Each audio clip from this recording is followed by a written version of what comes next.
राधे राधे दोस्तों, कैसे हैं आप लोग। आशा करती हूँ स्वस्थ होंगे, मस्त होंगे।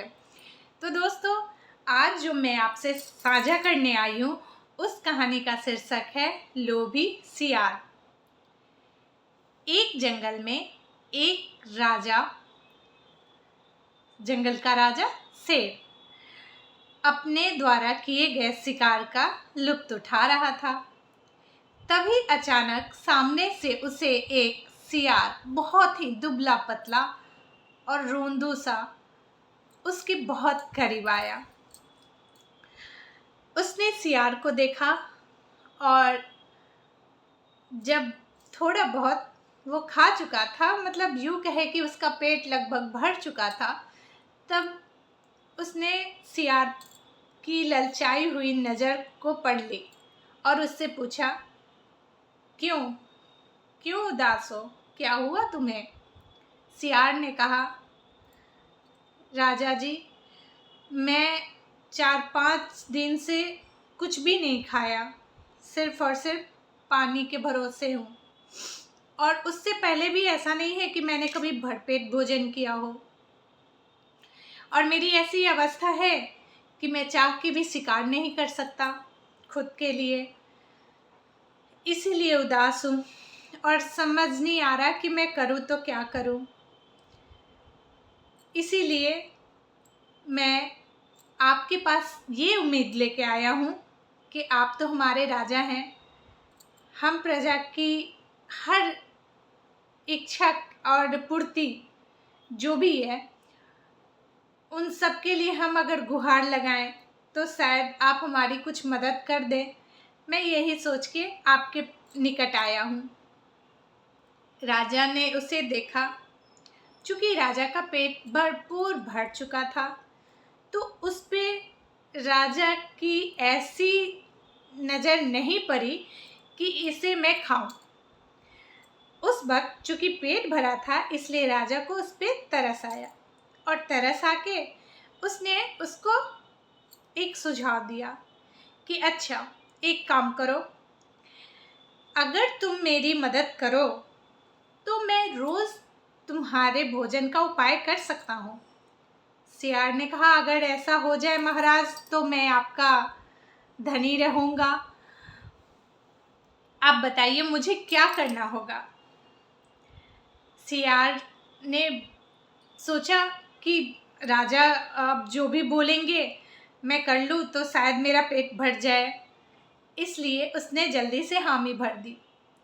शेर ने कहा कि देखो, मैं एक ऐसा राजा हूँ जो ना खुद बिना मेहनत किए खाता हूँ और ना ही मैं चाहूँगा कि मेरी प्रजा में कोई भी ऐसा जानवर हो जो बिना मेहनत के भोजन प्राप्त करे, इसलिए तुम्हें भी थोड़ा बहुत काम करना पड़ेगा। सियार बोला, महाराज बताइए तो सही कि मुझे करना क्या पड़ेगा। राजा ने कहा कि देखो, कुछ खास नहीं, बस रोज़ मैं यहाँ से जहाँ शिकार करने जाता हूँ तुम्हें बस वहाँ तक जाना है और वहाँ अगर नदी के मुहाने पे कोई भी ऐसा जानवर दिख जाए जिसका मैं आसानी से शिकार कर लूँ, तुम्हें बस एक आवाज़ लगा देनी है तो मैं वहाँ पहुँच जाऊँगा। सियार ने बोला कि इसमें आपका क्या फ़ायदा, आप तो वैसे भी जाते हो शिकार को देख के उस पर हमला करते हो और आप तो उसे पा ही लेते हो।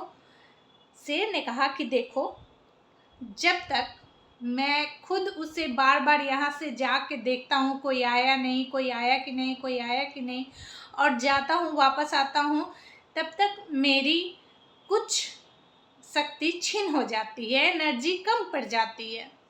अगर तुम पहले से वहाँ किसी को देख के तब मुझे आवाज़ दो और मैं यहाँ विश्राम करता रहूँ और अचानक से आके बस हमला कर दूँ तो मेरी बहुत शक्ति बचेगी और मेरे शिकार किए गए जानवर को खा के तुम्हें भी अच्छा लगेगा, तुम्हारी भूख मिटेगी। सियार ने हामी भर दी। तो राजा ने कहा कि ठीक है चलो, अब जो ये मेरा बचा खुचा है, इस शरीर में तो उतना बचा नहीं, लेकिन फिर भी जो भी बचा है इसे तुम खा के अपनी भूख मिटा लो। सियार ने वैसा ही किया, तो आज की भूख उसकी मिट गई। कल वो नदी के मुहाने पे गया और वहाँ उसे कुछ जानवर दिखा। उसने आवाज़ लगाई, शेर आया, दहाड़ मारा, लड़ाई हुई और शेर जीत गया।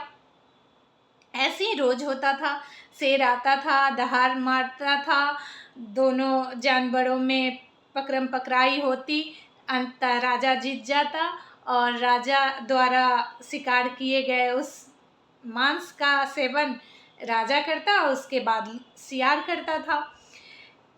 एक दिन एक बड़ा हाथी उस पे नदी के मुहाने पे आया। शियार ने फिर से आवाज़ लगाई, राजा दौड़ा और अपना चिंगार मार के वहाँ पे पहुँचा दहाड़ता हुआ। उसके बाद हाथी की भी चिंगार पूरे वहाँ की फिजाओं में गूंज उठी। दोनों में बहुत लड़ाई हुई और अंततः शेर जीता। और शियार ने शेर को जब उस हाथी के गर्म गर्म मांस को खाते देखा तो शियार के अंदर अजब सी लालच पैदा हो गई, लोभ पैदा हो गई कि हर रोज़ यही होता है, शिकार को तो देखता हूँ मैं, आवाज़ लगाता हूँ मैं, और ये बस आते हैं उस पर चढ़ाई करते हैं, उसको जीतते हैं और पहले जब मन भर के खा लेते हैं उसके बाद बचा कुचा मुझे दे देते हैं। ऐसा नहीं चलना होगा अब।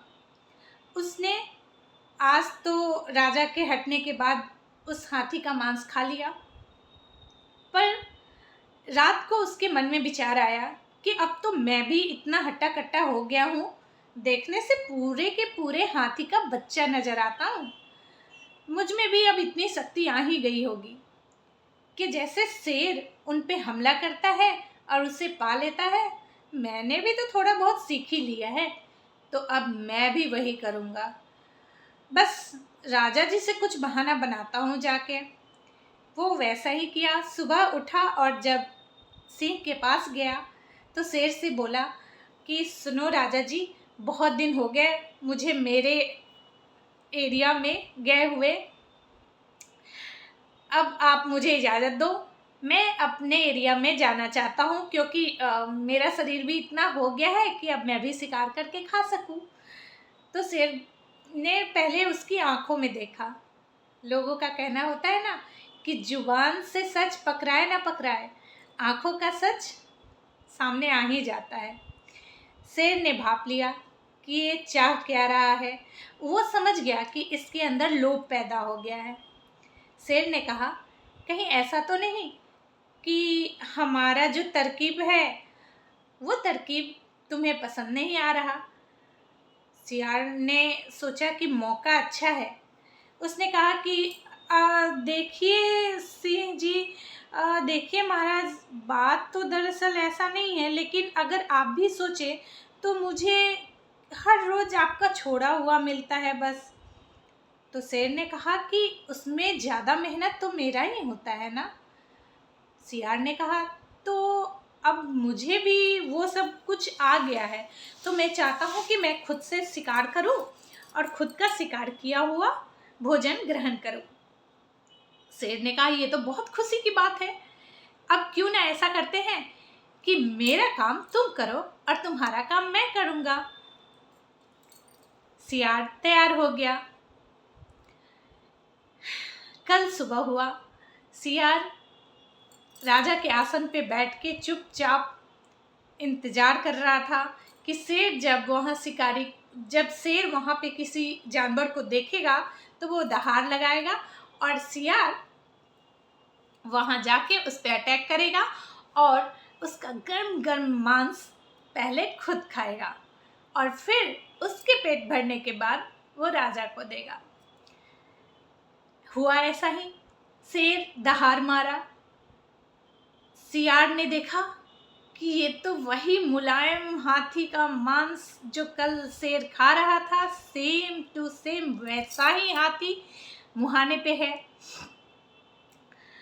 उसने क्षण क्षण भर के लिए सारी चीज़ें भूल गई और खुद को राजा से तुलना कर बैठा और अटैक कर दिया हाथी के ऊपर। हाथी और सियार कितना भी तंदुरुस्त हो जाए, क्या वो हाथी का मुकाबला कर सकता है? नहीं। हुआ भी यही, 2-3 उलट पुलट के बाद हाथी ने सूंड में उठाया और ऐसी पटकनी दे मारी जमीन पे, मानो उसकी पीठ की ओर की सारी हड्डियां एक बार में चकनाचूर हो गई और अगले ही पल हाथी ने अपना पिछला पाँव उसके ऊपर दे के मसल डाला और वहीं सियार मीठी नींद में सो गया और हाथी वहाँ से वापस चला गया। शेर ने कहा, आज बिना कुछ किए मुझे शिकार भी मिल गया और दूसरी बात कि इस लोभी का यहीं पे अंत हो गया। इसे इतना आराम का जो जिंदगी था वो रास नहीं आया। इसके लोभ के आगे इसकी अच्छाई हार मान गई। इससे हमें ये शिक्षा मिलती है कि लोभ अपने हृदय में कभी नहीं लाना चाहिए। तो धन्यवाद दोस्तों आप सबको जो मुझे सुने और अपना समय लगाए। आप सब स्वस्थ रहिए, इसी की कामना करती हूँ और चलती हूँ। जय श्री राधे।